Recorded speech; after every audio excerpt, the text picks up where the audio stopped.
Hello and welcome to episode 42 of the Swimrun Show podcast. I'm Mike and we've got a great guest this week. It's Matthew Evans from the Wales Swimrun.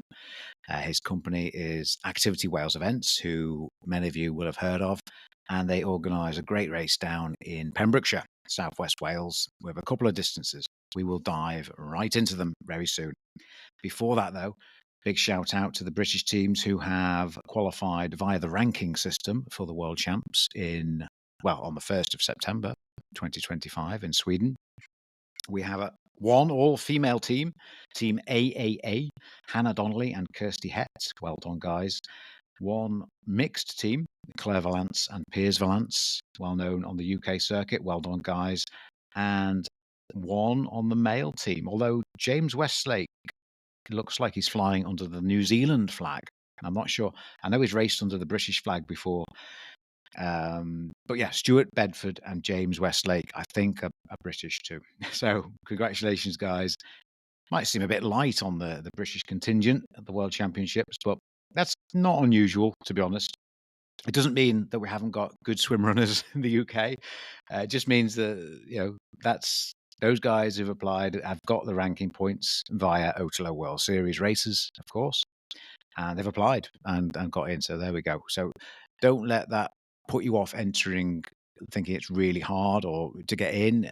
You've just got to, do your races, and you've got to have a partner who's done some races and apply. And it's not too complicated. I guess it's more the time element. But it's such an awesome race. I would put the time in if you can. Let's crack on with this week's guest.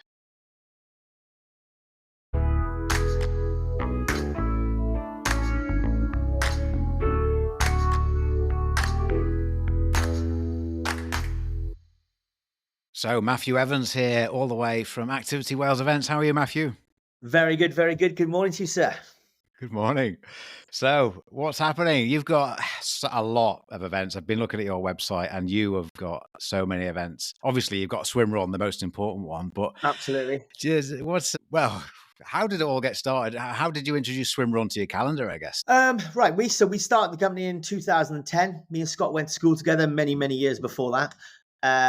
He had a race, we sponsored it, and we came to the event space a bit differently. We wanted to be, I guess, sports tourism operators rather than just event organizers, and do things slightly differently. And then we developed Long Course Weekend. We brought Ironman Wales in, and then what was meant to be a bit of a hobby just got out of control, and it grew and grew and grew. And then part of that journey, obviously, I did a few races myself, and then got into the Otelo Swimrun World Champs over in Sweden there, and it was everything that we want to be as well. It's the experience is just as important as the race. Yeah. And just fell in love with Swimrun. Now I fortunate to live in Pembrokeshire, right on the coast. And then you put a wetsuit on, some trainers on, run till you're hot, jump off the cliff, go for a swim till you're bored, get back out and keep running again. And it's like, what's not to love, right? Yeah. And it was quite new when we did ours. I mean, I can't remember the year we did ours, but it's on behind it. What was that? 2016. Oh, nice. So a while ago, 8 years ago now. So, but it was just weird and wacky and just trying things out, rope, and then to use a bungee to use this. And it was all quite early as well. And we had so much fun training. People in vans stopping us going, what are you doing? Like running down the roads in wetsuits. And it was a bit of a giggle, really. And then we thought, well, hang on, Pembrokeshire is just suited, for this kind of race. We've got a beautiful coast path. We didn't want to be a big number race. It was more about the intimacy and bringing the levels of that pre-race dinner to the event. Everyone eat together, travel together, party together afterwards.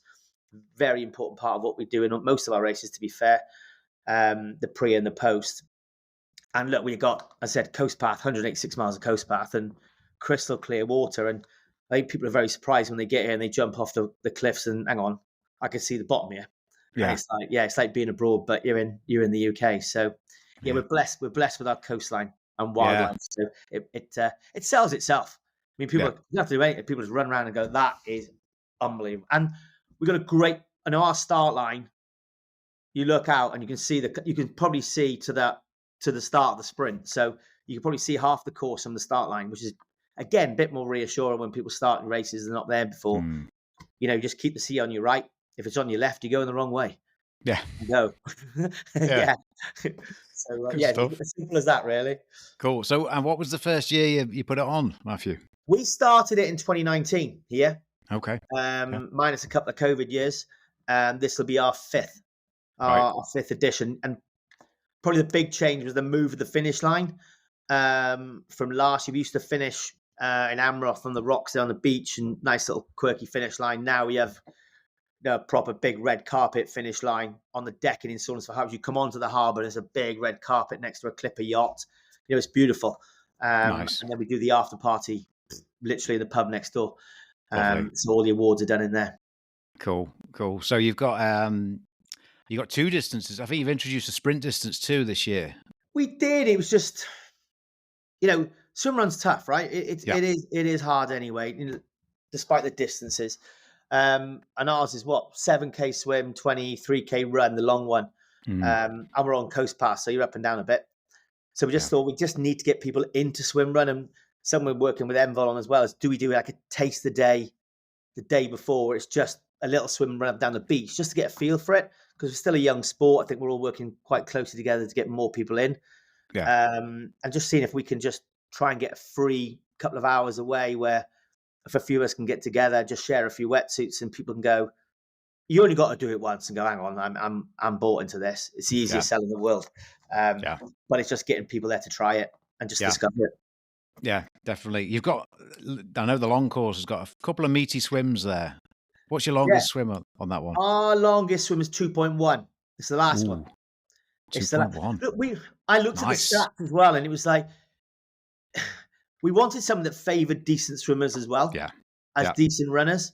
And it is a real leveler at the end. And you can see, we've had races before where people are getting that water third and fourth, but if they're swimmers, there's a chance of the wind is on the cards, so they do catch them, and it's a good swim straight across the bay. You've got full line of sight, and now it's a 2K run, flat pancake last run, straight back through the town as well, through the tunnels and back through the town. It's a beautiful little, beautiful way back in. That's a great one for the swimmers. 2.1K final swim. I imagine Simon Griffiths would lap that one up. Yeah, I'm sure he would. Yeah.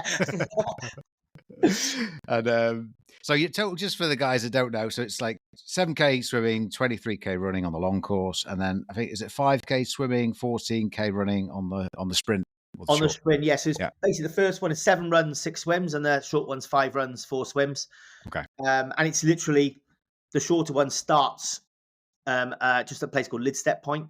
So the full ones come all the way through. So they clap everyone through, and then they go in behind them. Pretty much, it's usually on the last athletes. So as they come through, you've usually got about 60 seconds, and they're bang into the race. So they really do feed into the long distance race as well, pretty quickly.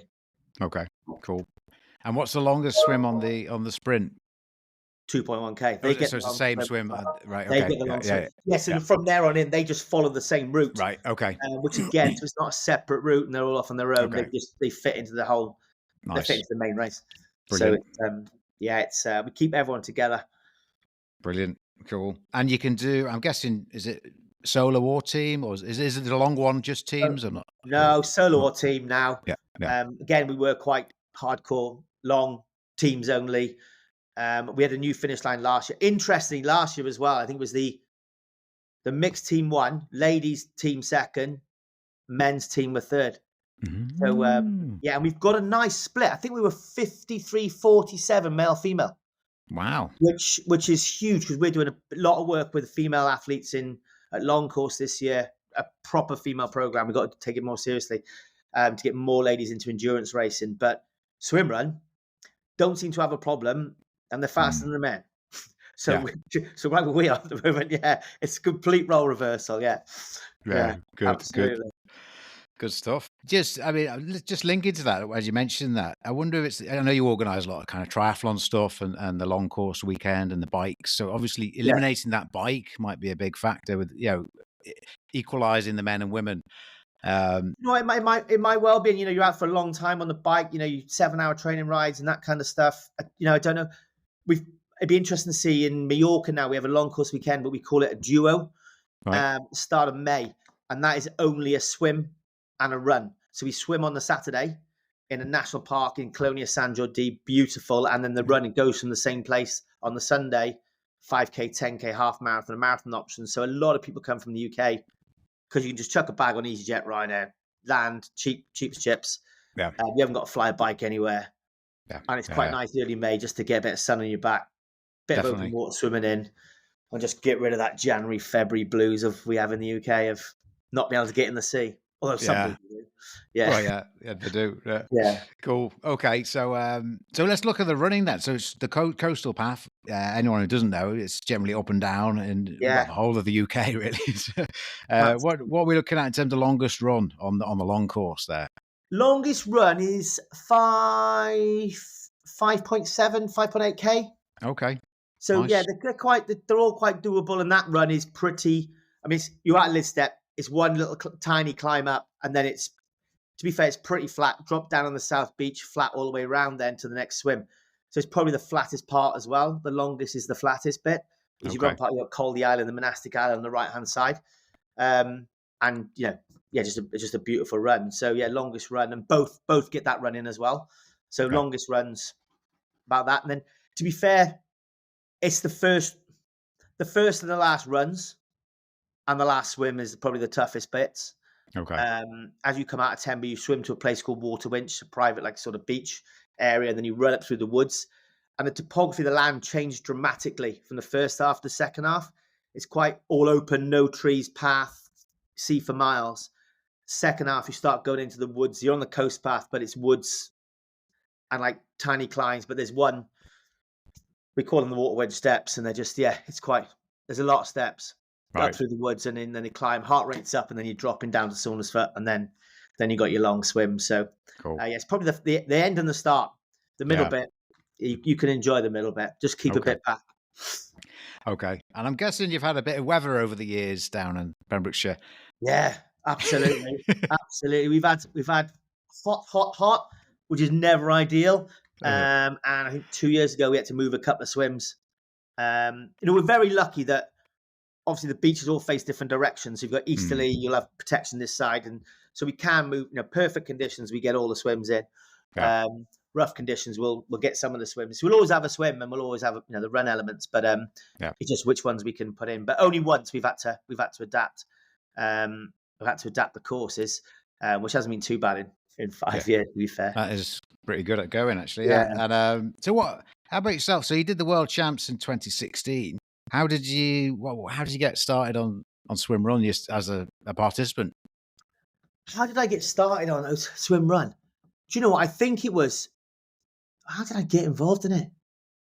I have no idea now. Drunken bet? Probably something stupid like that. And then we started obviously chatting to the guys over there, and they said, well, come on, get involved. And it was the most daunting thing. We got on that boat in Stockholm, when you're on the boat on the way out, and you have Team Speedo and Team this and Team that, and you're looking at 6'4" Germans, ripped. And I said to Nikki, I think we're on the wrong boat, mate. We're not in trouble here. And honestly, we started, the first leg, Nikki's goggles started leaking, got lost on the first island. It was it went wrong very quickly, and it was like, right, we've now just got to dig deep. And just caught next team. And then the last but one island, we caught the German Speedo team on the last but one island. Wow. We just moved our way through the field. I think you're a bit of an open water swimmer. We're lucky down here. I always say this, we've been brought up in the sea and the chop and the movement, so we're probably more comfortable in the water than we are out, which was fine. And little islands, and I think you just get to a point where you go, I just have to enjoy this, because it's not like other races where it's all on, you don't see anything. You have to take that in. Those islands, the people, the support. It's a once in a, some races are once in a lifetime experiences. And you really had to take it all in. And we did. And just luckily we got through it, made the cutoffs, had a couple of beers after party, and came back with a medal. But it was nip and tuck at one stage. We were looking at our watches going, right, how much do you want this? Because we had to work hard for it. Yeah. Yeah, we lost a bit of time at the start line, just all over the place, but you soon settle into it.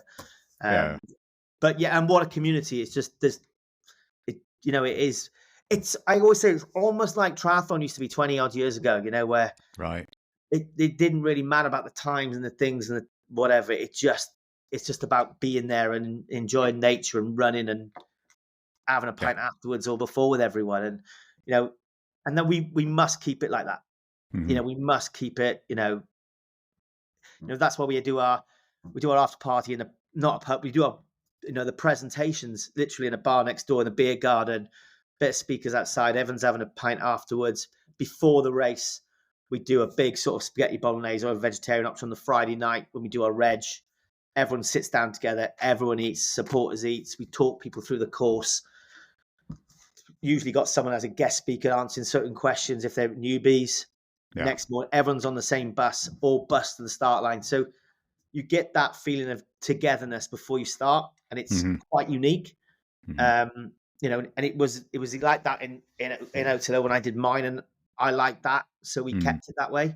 Yeah. And I think that's more of the sort of sense of place when you go to a different race. You want to feel that you're in the Tenby race in Wales, or the Saundersfoot race in Wales, or you're in Cornwall or you're in Devon. You want to have that Devon feeling, that Cornish feeling. It's quite important to have that sense of place.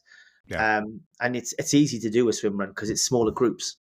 And I don't think we'll ever go above. I've always said we'd really never go above 200 for our race. Hmm. That's across all the races because I want to keep that intimacy. Really, it's not Yeah. about so much the big numbers and big things. Mm. Like long courses, 11,000 athletes. It's huge. God. Spread over the days, but we do the big thing, and it's that works for that. Yeah. I think for swim run, you want to keep it to a level where you can mix and match, make friends, swap numbers, go meet them on another run, and Yeah. keep it like that. Yeah. No, it was a good number for sure. Yeah, And do you have many DNFs, or how do people get on with do you like the cutoffs? So do you have? I guess you have cutoffs. we do have strict cutoffs. We've worked them out quite well. I think again because we live here and we're from here. We've run them and done them and tested them and work with them. And usually, if we do get people pulling, they're pulling quite early. Like, hang on a second, I've overcooked this one.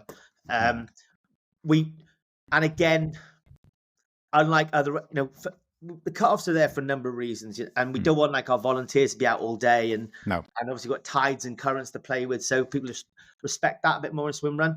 That there's certain times you can't swim here and if you miss it, that's why you can't. But many times we've said, listen, we'll pick you up and we'll just drive you down and drop you 5 miles from the finish line and just do the last swim and run. And just come across the red carpet, have a medal, and join in and have a beer and you're a DNF. So we don't tend to get a lot, but we'll always try and get people you've got to get everyone home anyway, right? Yeah. So they can come home, run down the red carpet with their families, and then so be it. That's what we're about at the end of the day. As I said before, we're a sports tour. We do little things like Run with a Loved One channel, where we allow the kids and the families to run down the red carpet, but we make medals for the children as well. So if they run with someone else down the red carpet, they get a medal. The children, especially designed legend medals, they're called. So the kids get medals. Little things like that just means a lot to mum and dad when you're training. And people don't realize sometimes how much family time it takes to train for these events, endurance events. Yeah. And how much you sacrifice your time with the kids at night or whatever it is, wherever you're training.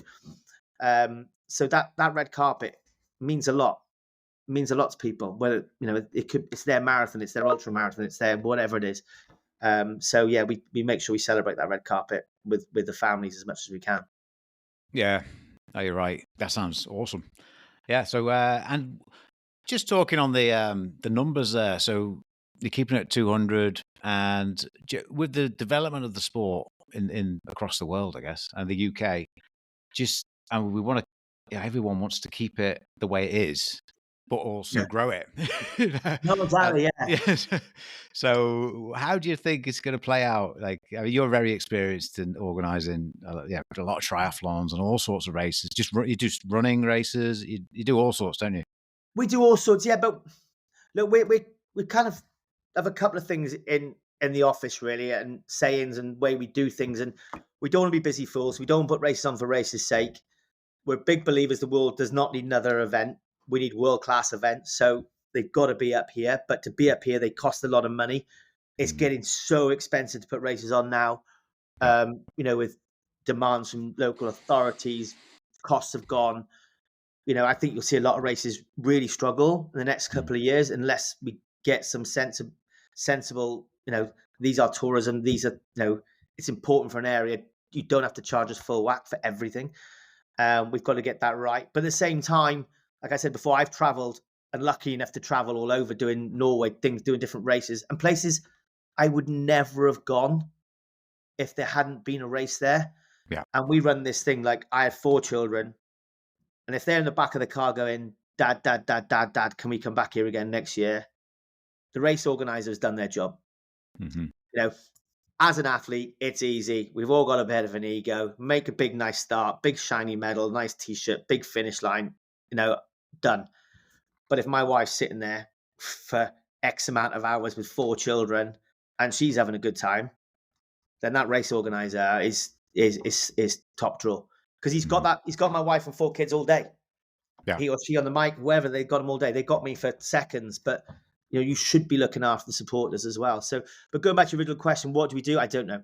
Either it's more races, multiple days, but I just think keeping that quality and that feeling, it'd be such a shame for it to go and just become so not competitive is the wrong word because it's all a thing, but that too many rules and things and regs, and you suddenly can't race, and people feel intimidated and they're not doing this in 3 hours. And there'll always be a top end. There has to be a top end, and the sport will grow that way. But there always needs to be those. As long as those products are around, those sense of place races. You can go to Italy, and it's just about the wine and the food than it is the race.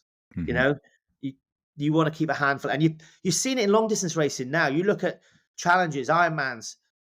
There's not as many long distance ones as there used to be. You start looking at what challenge got, probably 3. I don't know. I'm guessing. Now everyone's doing the smaller ones, but the people that were long distance races and they're looking out going, oh, there's this quirky little race in Italy on these islands, or there's something over here, or your Norse, those 200, 300 fields, Inferno in Switzerland now. What's that? A road bike, a mountain bike, and those little races where you go and it's your 300, 400s. I think that's the next thing. People are happy to pay, but they want to have that real Swiss, German, French, Norwegian, whatever it may be. Yeah. And the family have a good time. Yeah. And I think they're the races that will probably end up doing well. And wherever they go. But growth is about, what spaces you got, and, where we're at and where we race, it works for the numbers that we have. We've not hit 200, I'm not saying we got 200 in our race. We've not hit that. We're about 120, 130 every single time. But yeah, we need to get a few more in there, cover a few of the costs. But we're happy then at that number. Yeah. In 5 years, you may be sitting here again. I'm going, changed my mind. We've got a few more now. But right now, we've got to see how it is at that number. Yeah. I mean, it's still even 400. 5 is still small, isn't absolutely. it? Yeah. But for me, it's more that having that room where they can all sit and have food and whatever. Yeah, with a space. Yeah, you can do that with the space. On our hall's quite big. We'd have to start bringing in a bit marquee-ish and do things, and it starts changing the dynamic. But not say we can't do that. Absolutely, we can do that. We do it at other events. We do Long Course Yorkshire. It's all marquees in a town as well. So, we'll just see how it goes. But right now, for us, that's our sweet spot. Yeah. And for, like, I know some places, well, some race organisations ask for, and kind of quite rightly perhaps, ask for support and basically money to help put on races from the local tourists, visit Wales or whatever. Have you had much success with that? No. It's like, I played both sides of this, right? So I'll be careful how I answer it. So as a franchisee of a race, so Long Course Weekend, we go to Belgium, Mallorca. Yes, we do get funding, or the local organisers get funding. But as a local organiser in our local area, we don't. And it usually comes down because we don't tick this inward investment box. And it's crazy. So if you look at the funding, like we brought Ironman to Wales here, they'll get almost a six-figure salary every year. We pay for long course, which is 5 times bigger every bin. We pay for like over 1,000 kids for local swimming. We pay for all the recycling. We pay for literally everything, bar a car park. But it's the wrong way round.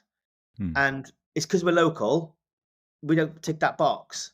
But it's Right. wrong. We're bringing that income, that economic, £8 million economic impact, and God, not a penny. Yeah, I'll go somewhere else and I can get it because I'm from outside. that's crazy. But so I see both sides. I get that side, but I think if you are local and you are bringing, there needs to be a link up from like tourism departments in local authorities, whether it's a visit X, visit Y, destination marketing company or organization or whatever, the DMOs, DMC, whatever they call themselves. Whatever that is, there needs to be some link up, whether it be free marketing, free promotions, help with recycling.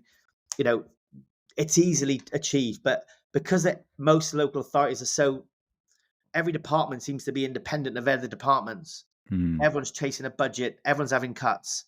Everyone's insisting on getting paid. And it's got to come out in the wash at some point, but right now it's a mess. Absolute mess. And that's not critical of any council or anything else. It just is. And I think they'll put their hands up to it as well. We need to get a bit more slick in how we operate. If we're bringing all these people, everyone should benefit. And the local authority said, well, come on, we'll help it grow and we'll take our slice. The taxis take their slice. The restaurants take their slice. Hotels take their slice.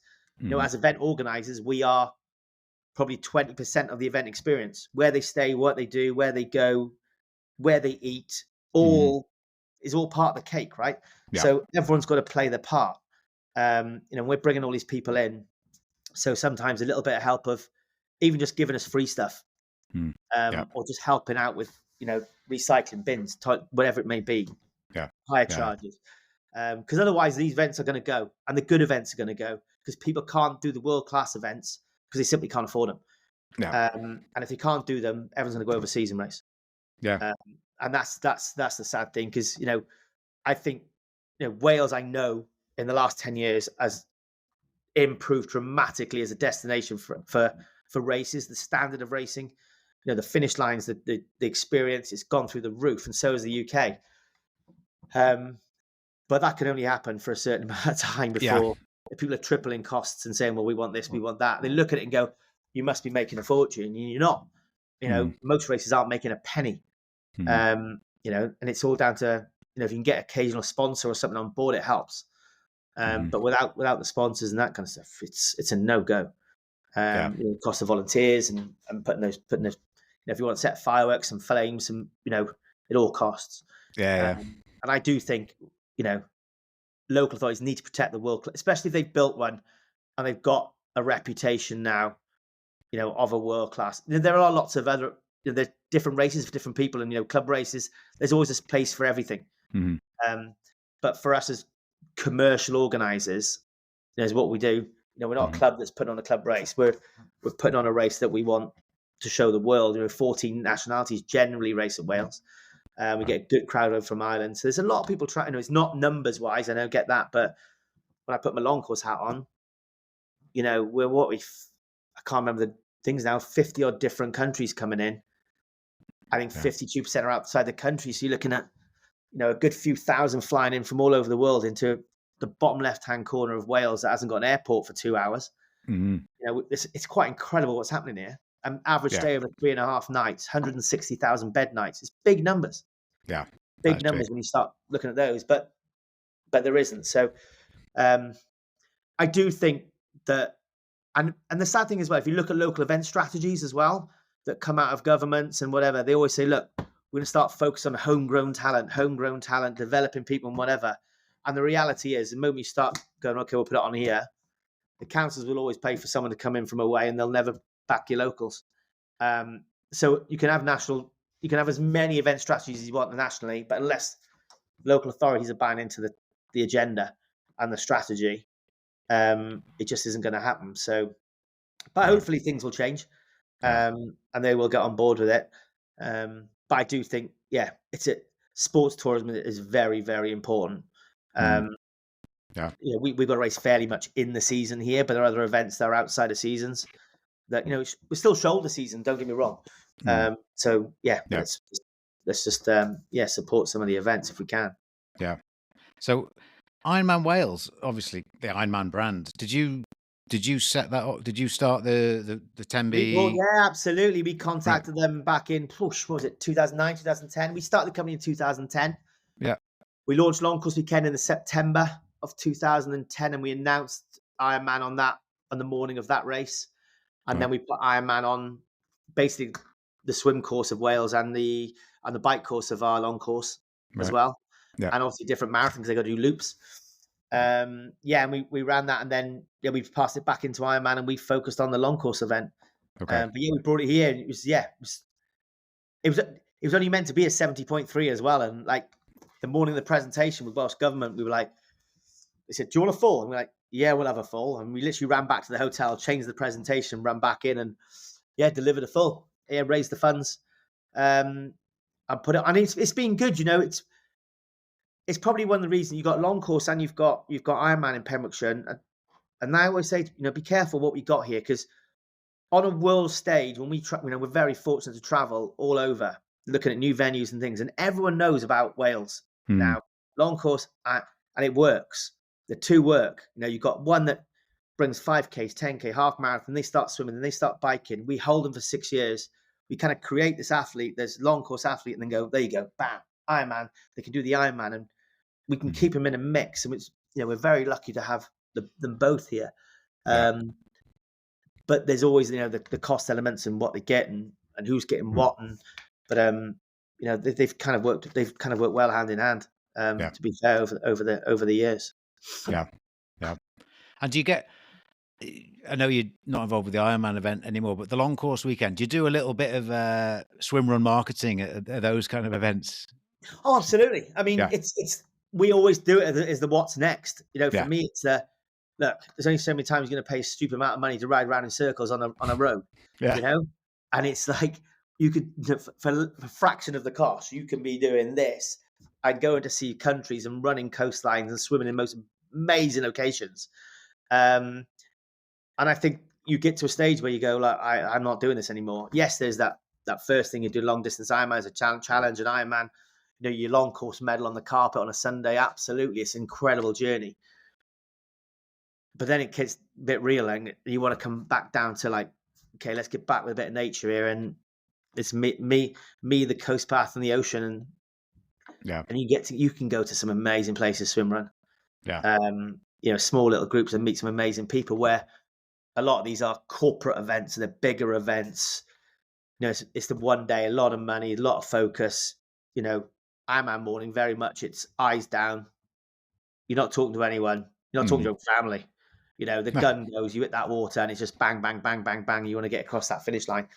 You just don't take stuff in. It's not that you don't want to. You're on the clock. You're just looking at it. You're pushing your power. You're pushing your miles. 20 to go, 10 to go. Right, I've got to run. Break your run down. 4 laps. Let's go. 1 lap, 2 lap, 2 to go. Halfway.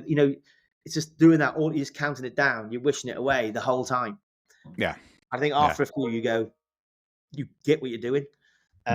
Where I think sometimes with swimrun, you're like, this is amazing. It's like, whoa, that's amazing. It doesn't matter if it's everything, just it's amazing. And what's around the next corner, you just don't know. And everyone's so different. Every race is so different. Yeah. That's why we like it, right? Yeah, absolutely. And I just had a thought on just with that long swim, that 2.1 to finish. I'm just wondering, do you normally have? Well, I guess it depends who turns up, but do you normally have the teams beating the solos in the long course? I'm trying to remember. Normally, no. Yeah, teams usually beat the solos. But I think this year we had a bit of a mix coming across that finish, especially in the short one. Right. Because you've got to have two good swimmers on it as well. So it's every year is a bit different, to be fair. You never know. I think we're still so young. You're not getting those the patterns. Like I said last year, we had a mixed group come over as teams, mixed group, females, male. Yeah. Well, I wouldn't put my house on that at the start of the race, but you don't know who's coming. You don't know the names yet. You've really got to dial into it. Actually, that's a talented athlete now. You start to know on the tri circuits or you got some of the names where swimrun. anyone's popping up on a spaggy bowl on a Friday, and they're just elite or whatever they are, and just disappear into the distance Yeah. on Yeah. race day. Yeah. Cool. Well, it'll be interesting to see how that goes this year. So 26th of July, Saturday. Absolutely. Come Yeah. on down, come to Wales, come have a play, come have a Good. beer, Yeah. and just come see this. Come see Pems. You know, Yeah. it's beautiful. It's a good spot. Good spot. Good co-steering as well. Amazing co-steering. Well, Yeah. it's the same sport, really, It's the except we're same running sport. scrambling. Yeah. You could argue that early swim runners, the early swim runners. Yeah. And, are you still racing yourself, Matthew? Do you know what? I'm trying to get back on the horse this year, but I stopped for about 3 years. I had a bit of a spine thing. I had my spine done and that kind of stuff, being repatched. But I keep trying to start again, and things keep falling off. Like your knee goes, your thing goes. It's like, oh, it's so frustrating. But I am determined to get back. I usually, on the swim run day, I'll usually run I'll sweep the first bit just because I just love running that coast path and just chatting to people on the way around. Yeah. And then I just go down and jump on the mic and do the commentary for the leaders coming in then. But yeah, I think this year I've entered a race, the one I talked about, Inferno, going out to Switzerland and swim, bike, mountain bike, bought a mountain bike. What's that all about? That's really hard compared to road biking. So it's like, it's quite nice. It's all new again. Cool. But we'll see if the body holds up in training first. Yeah, cool. Inferno. What's the old distances on that? It's about a 3K swim, 100K road bike. There's about 30 odd miles on a mountain bike, and then about 20 odd miles running across. Then but you got to Grindelwald and to Wengen and then run across the Swiss Alps, and it just goes back to that. I think it's a 33% or 30% DNF rate, so it's quite high. Yeah. So I've got to lose about 3 stone very fast. So I got to get an illness or something. Yeah, food poisoning. Yeah. Yeah. It's like, oh god, but it's it's going to be beautiful out there. Yeah, good stuff. Well, good luck with that, Matthew, and the training. Well, and I will look forward to seeing how it all goes. And I can't make it this year, but I'll stick it in the calendar for next year for sure. Stick it in the calendar for next year. And anyone wants to come, let me know. I'm sure we'll sort something out with the podcast. We'll do a special rate or something if you want. You can mail out to your listeners, and we'll do something special for them all. Sounds awesome. Listeners, I will get back to you on the old discount there with excellent. Thank you very much. Cool. Good stuff, Matthew. Take care. Thanks again. Thanks for having us.